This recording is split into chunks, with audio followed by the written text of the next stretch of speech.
Hello out there. Welcome to another edition of Sun Dragon Tips and Tricks. I'm Rebecca from Sun Dragon Art and Fiber in Brevard, North Carolina.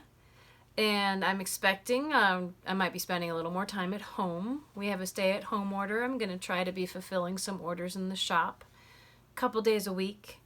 But that means I may have some more time to do a few more tutorials with you. So let me know what you want to hear, what you want to see. Today I am picking back up with my Crochet 101 steps. We had done chaining. We had done single crochet into that beginning chain. So today we're going to look at the next row because I think I promised in the last episode that it gets easier. I think it does. I think once you have more to work with, your next rows go easier. So this would be part C or part 3. And then pretty soon, hopefully, we'll do part 4, which is learning to do a double crochet, one of my favorite stitches. Once you learn single and double, you really have a lot of what you need to do a lot of other stuff. And welcome to my new hairstyle, too, for the coronavirus, everyone staying inside, trying to keep their hands away from their face as much as possible. Going back to the pigtails, because it's just easier. I wouldn't have to push my hair out of my face all the time. So here we go. Okay, let's go over some of the basics and draw some fun pictures for you. I've tried to sketch out some of it ahead of time. We'll see how it went. So, my crochet mantras. The things I'd like you to keep in mind as you're learning. The first one is you are done with a stitch when you have one loop on your hook.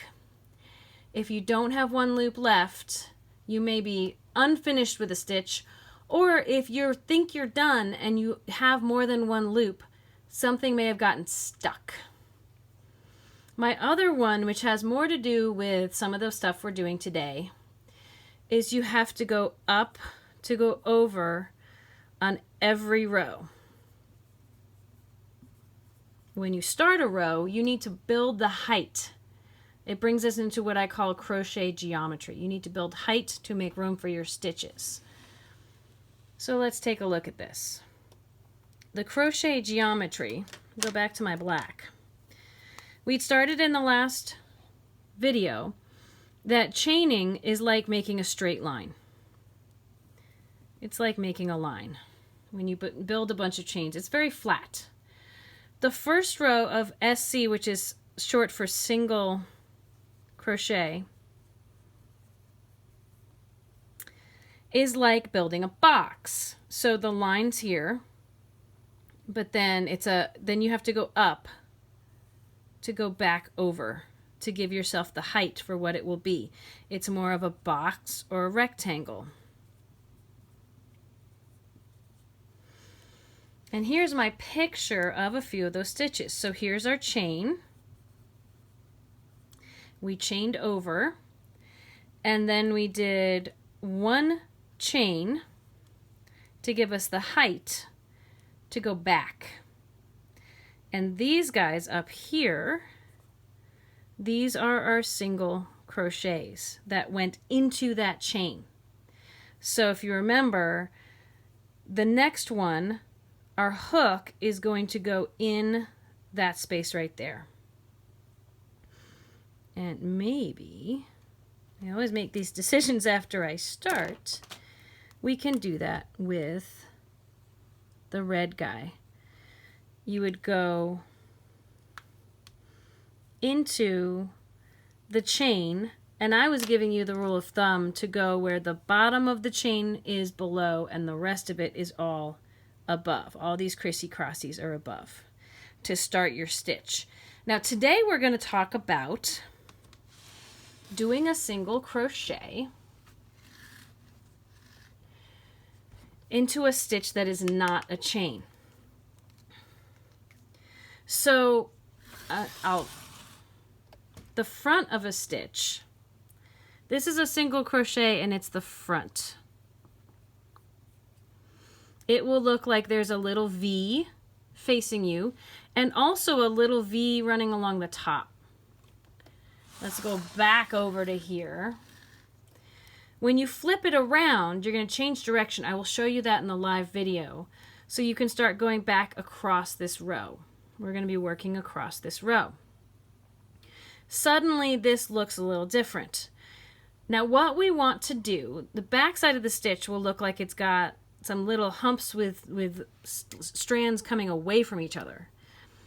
But these top guys up here, these are the things you want to focus on. Those top V's, we can only see one half of that V. But those we're going to go under a whole V. But the first thing we need to do, remember the mantra I was saying of to go up to go over, you need to chain one. And that is this guy right here. Our chain one. Let's make him a fun color I don't use very much. We need to, our height, we need to go up to go over. So here's our chain one. I'll give him a color. Then step 2, and that chain one only happens once. So we might actually, I'm going on the fly here, guess what? That's going to be A. B is our single crochet stitch, which gets repeated. So step 1 of B is you want to push your hook under the top V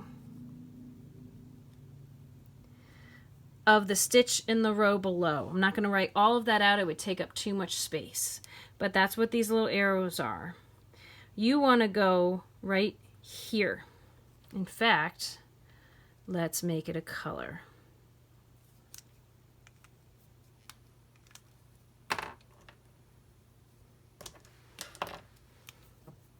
I'm making it pink.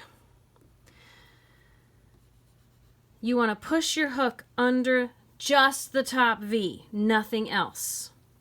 And if you need to see where to go, you can always tilt your piece a little. I'll show you that in the live video. If you tilt it to look down on the top, this is a front view.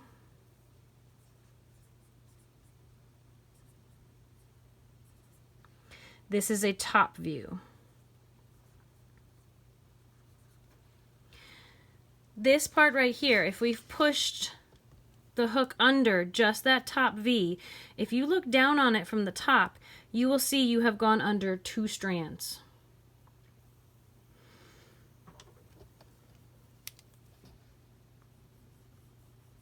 On the top up there, that part that we pushed under, if we look at it, we've got our 2 strands. I'll fill in that chain so we can keep track of it too. Top view. So we've pushed under the top V. Step 2 is to yarn over the hook and pull back only through what you push through.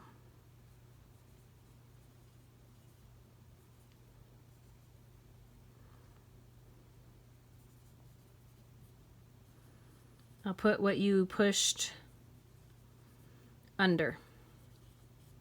The only part of that I'm going to draw is what the yarn over will look like. So we'll take this. Remember, the yarn always comes over the top of the hook. It'll get caught in the hook, over the top of the hook, and gets caught. Let's give that a new color.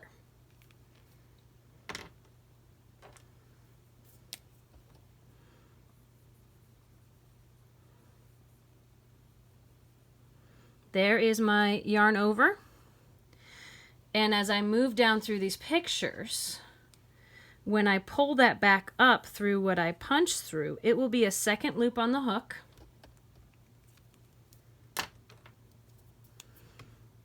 This pink is that top stitch that we went under and came back through.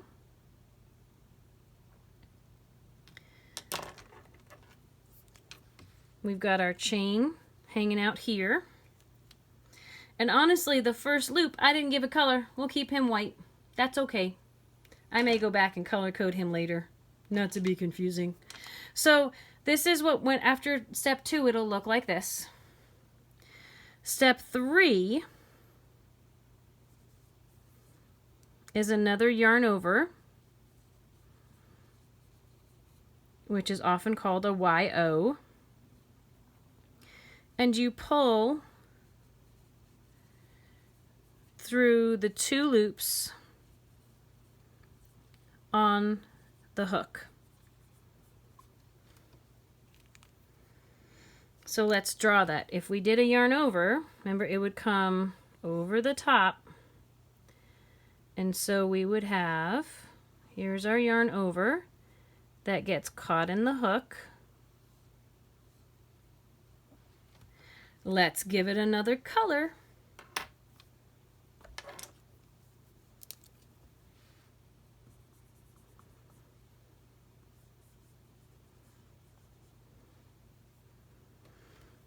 There's my yarn over, and that I am going to pull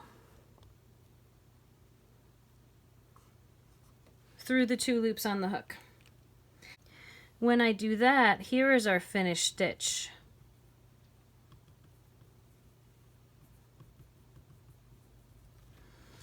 And for all the nerds out there who like things broken down, let's see if our yarn was coming off the back there. Let's see what all the parts of this look like. We can backtrack from what we did. That final yarn over is what is sitting on the hook right now.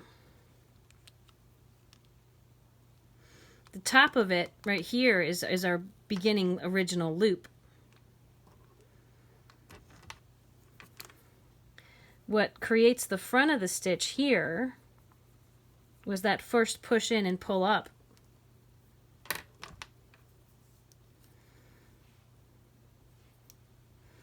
And essentially, some parts of what you see over here are going to be that chain 1. Now, for your next stitch, you don't have to chain 1, you don't have to skip anything. Your next top loop is going to be, your next top V is going to be this one. Here's where 2 goes. This was 1. Right in here is where 3 goes. Right in here is where 4 goes. For your remaining stitches, you're going to repeat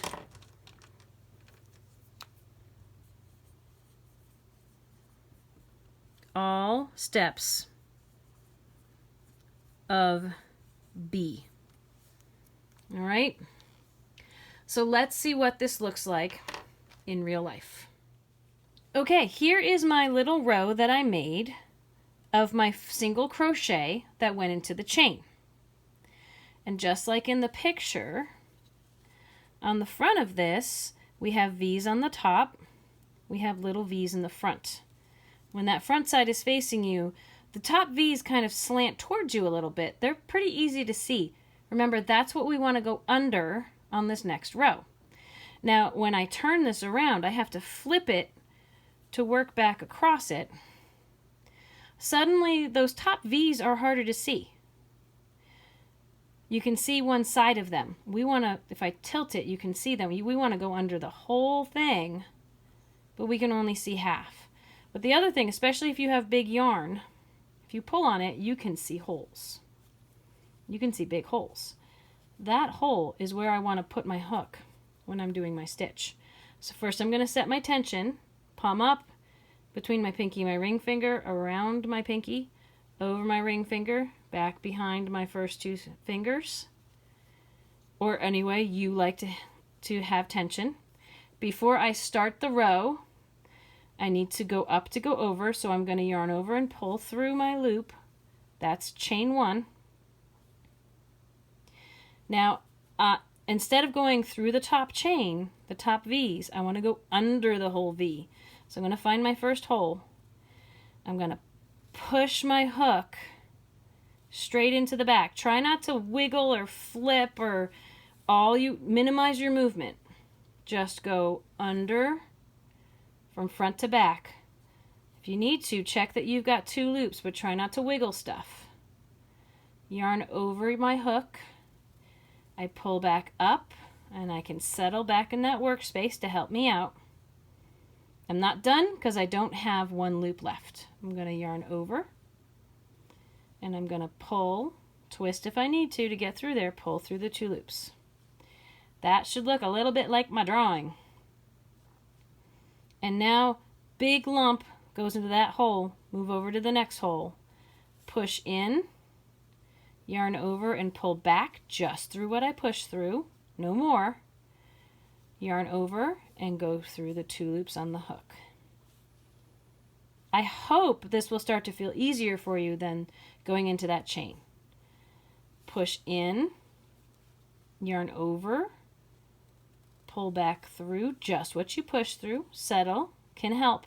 Things get tight down here. Yarn over, pull through 2 loops on the hook.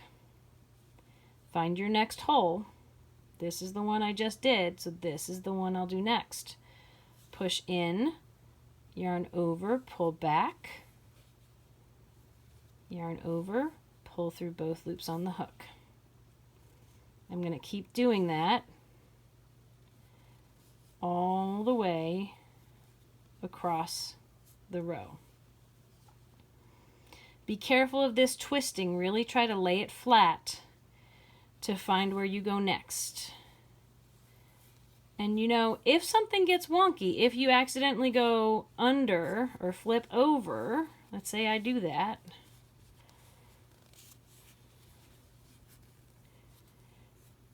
even gets hard to do, and I look down and I'm like, that doesn't look right. That doesn't look the same. Pretty easy to fix crochet. Take your hook out, pull out until it looks like it should again, until it looks kind of normal. Put your hook back in, get yourself set, and start again.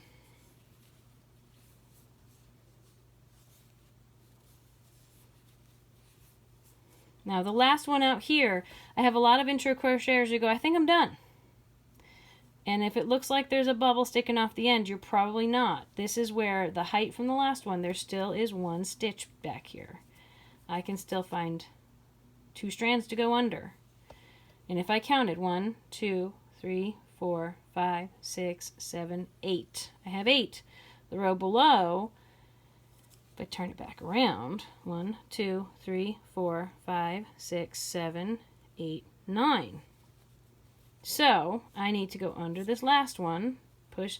If it's hard to spot there, maybe there wasn't a chain or something happened, you muscle your way in, yarn over and pull back up.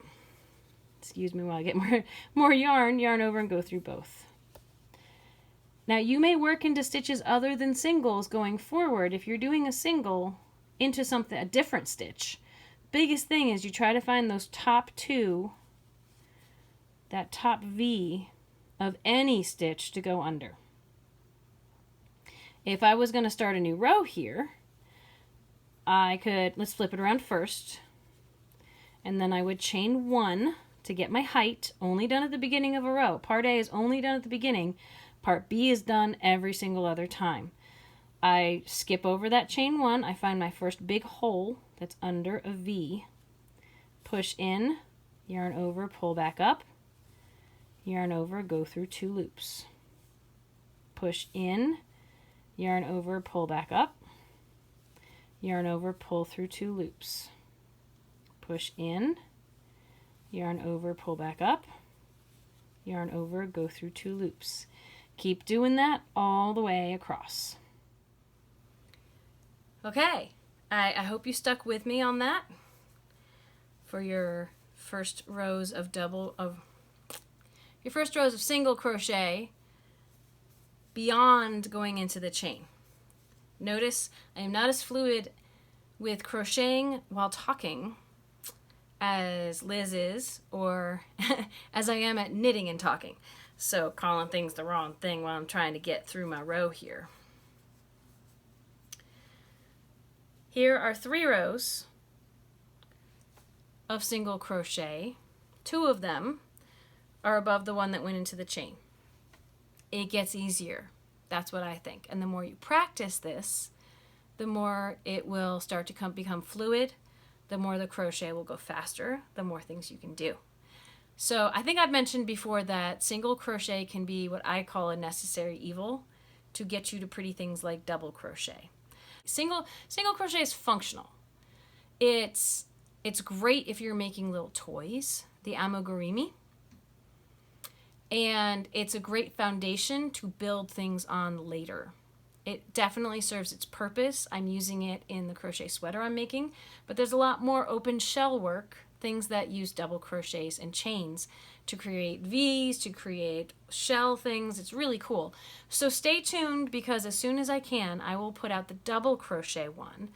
And then you can pretty much learn everything you need to learn off of chaining, single, and double. Everything else is kind of geometrically, exponentially built off of that. So I hope you've enjoyed this today. Please subscribe. Please share this with others. Let's get the momentum going on this so we can all learn new things. Let me know what things you would like to learn now that you're getting comfortable with crochet. Suggest things for me to do. If I'm home more, because I can't be at the shop, I'd love to make videos for y'all. I'm hoping a couple days a week I can start doing virtual lessons with people from home. I think that'd be kind of cool. What that means, it would be, we're thinking $15 for single visits, which could be up to 2 hours, $25 for intro lesson visits or for more classes and projects. And if they're really intricate projects that are going to need a lot of one-on-one help, a lot of check-ins, we would figure out a sliding scale for those. So let me know if you're interested in that. And otherwise, may your journey of crafting be filled with joy and confidence. We'll see you next time, guys. What's up, kitty? Huh?